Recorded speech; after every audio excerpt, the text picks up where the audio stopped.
Βρισκόμαστε στο Beauty Works. Είμαστε σήμερα εδώ με την Άννα. Καλησπέρα σας. Θα μας παρουσιάσει ένα χημικό peeling νέας γενιάς, την εταιρεία Supernova.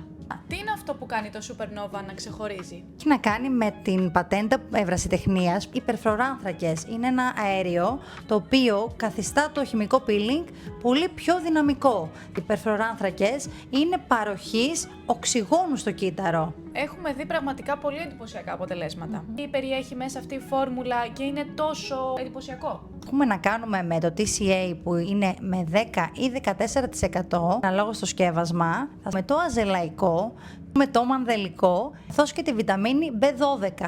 Σε συνδυασμό με τους υπερφλωράνθρακες, γιατί μιλάμε για ένα διφασικό peeling. Ποιες περιπτώσεις είναι ιδανικό? Και σε λιπαρά δέρματα, ακνεϊκά, είτε σε φάση ενεργής ακμής, είτε σε ένα πρώην ακνεϊκό δέρμα που έχει τις ουλές, είτε σε ένα θαμπό ταλαιπωρημένο δέρμα για βελτίωση της όψης, για μια λεύκανση, γεροντικές κοιλίδες, σε πανάδες, σε κάποιο μέλασμα ή και σε μια πολύ βαθιά ρητίδα.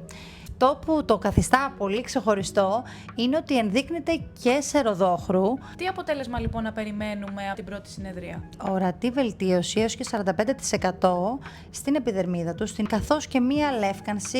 Ιδανικό για μία flash θεραπεία, να προετοιμαστούμε για ένα event, αν έχουμε κάποιο γάμο, η οποία δίνει άμεσο αποτέλεσμα ακόμα και στην πρώτη εφαρμογή. Βοηθάμε πάρα πολύ και την αποθεραπεία. Έχουμε και την ειδική κρέμα, την Virgo, η κρέμα που είναι σχεδιασμένη ειδικά για τη θεραπεία μετά το χημικό, 7 με 10 ημέρες, πρωί-βράδυ, για την απόλυτη προστασία του δέρματος. Πόσες συνεδρίες λοιπόν? Ενδείκνυται από 4 έως 6 συνεδρίες. TCA νέας γενιάς λοιπόν, βαθιά ενυδάτωση, χωρίς καμία ταλαιπωρία, λάμψη. Λίανση ρητίδων, εμφανή αποτέλεσματα την πρώτη συνεδρία, γι' αυτό σας περιμένουμε στο Beauty Works να το δοκιμάσετε.